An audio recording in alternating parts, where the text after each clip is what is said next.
by George Vanderbilt in 1895, the 255-room Biltmore house was his interpretation of the classic European estates. Not since it was opened to the public in the 1930s, though, have visitors been allowed past the second floor. Until now, that is. This is called the third floor living hall, which is a room where George Vanderbilt's guests would have come to relax, perhaps before dinner, and read, play the piano.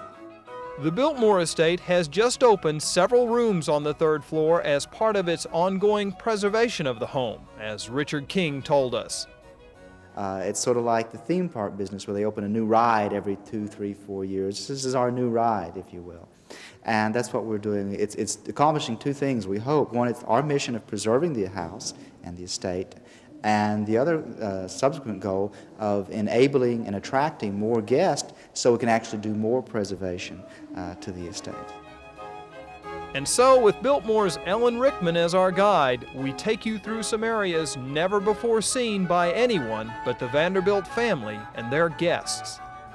This is the maid's sitting room, and this is a room where Mrs. Vanderbilt's ladies' maids and other ladies' maids would have come to wait to be called to duty or to relax after dinner.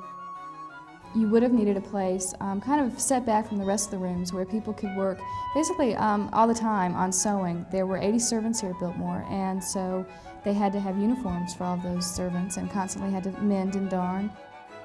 A woman like Mrs. Vanderbilt would have had a lady's maid who was fairly well educated and enjoyed a pretty high status. So she would have had a bedroom that was much nicer, much more elaborately decorated than most common servants. This is Mrs. Vanderbilt's bathroom, and one interesting feature is the shower, which is very elaborate and it is original.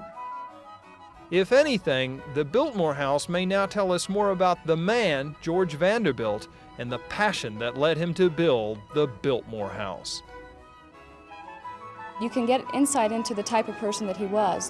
The fact that he was interested in prints and bronzes, for example, shows that he didn't just select things because they were valuable. He liked them. He liked those objects. And so this is a showcase for both the objects and the history of Biltmore and George Vanderbilt. If you would like to see more classic episodes of Carolina Camera, check out Time Warner Cable's Carolina On Demand, Channel 199 or 1047.